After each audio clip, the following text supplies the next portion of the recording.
All right, so the second section takes us to the upper right corner on your graphic organizer here for Jefferson Bringing Change to the U.S., and it deals with creating a wise and a thrifty government. So this is probably the more detailed section, and it's going to deal with the cost measures, like the cost reduction measures of running the government that Jefferson's going to get involved with. So let's start off with two terms there, wise and thrifty. If something's seen as wise, that's one of those words that everybody hears, but sometimes they struggle with putting a definition to it. And I'm not going to give you a textbook definition, but intelligence is more of like that book smarts. It's a raw ability to process information and learn, and your capability mentally to get through things. That's a little bit different than wisdom. Wisdom is more of a practical application of things. It's that ability to sort of like survey life and come to conclusions that are in the best interest of yourself and everybody that surrounds you, just kind of knowing the right thing to do in the right places. The best description I ever heard of it, somebody told me when I was young that, intelligence is knowing something like smoking cigarettes is harmful to your health. Wisdom is not smoking. It's like that prescribed application of it.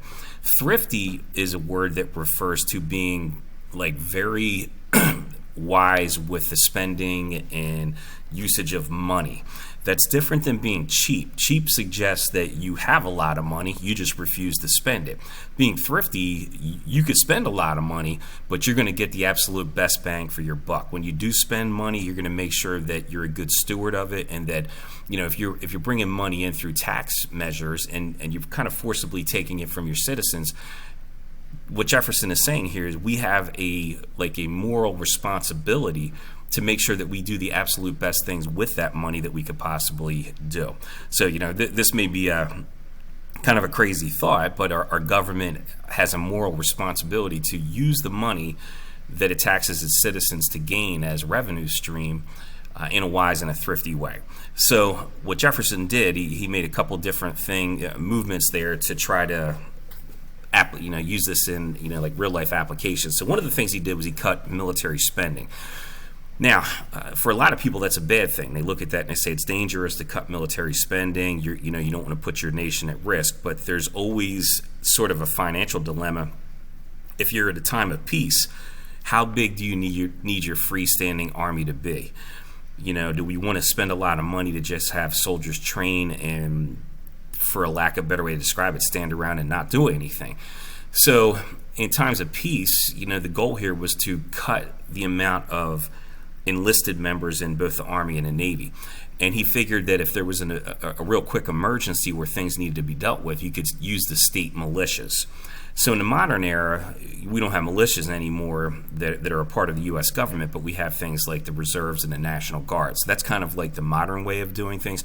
When we do end up in times of war, we beef up and we increase the numbers. But in times where war is not as prevalent, you'll often see the government shrink the size of the military but rely on part-time soldiers, those that are not necessarily using that as a career path where they're working every single day. But what he did establish was West Point Military Academy, which is the Army college up in West Point, New York. If you hear of like the military schools that you can go to college, like Naval Academy, West Point's the Army's academy, you have the Air Force Academy, you actually have Coast Guard Academy too.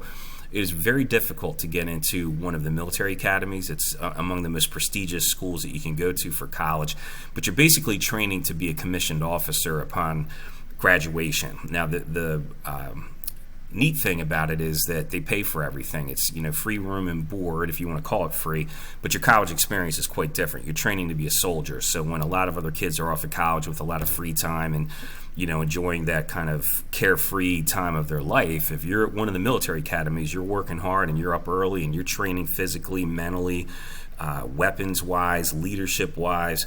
But the people who graduate from schools like West Point end up being some of the most successful people that you'll find anywhere. But after you graduate, after 4 years of them picking up the bill, you owe 4 years to the military. So his goal here was that we don't necessarily need to have as many soldiers active, but let's have top shelf leadership in the military. So we'll use the state militias, we'll use these graduates of West Point to lead the smaller sized military, and in that process we can reduce the amount of money we're spending on the Army and the Navy. Another thing that he wanted to continue that was actually established by George Washington's administration was to keep the United States out of relationships with foreign countries that can kind of get us in trouble. So no formal alliances with foreign nations. At this point, stay isolated, stay out of the world's trouble. This is a little bit of a departure from what we're used to seeing in the modern era, but the goal here was, basically keep your nose clean and stay out of everybody else's mess, and that way you don't get drug into the middle of it.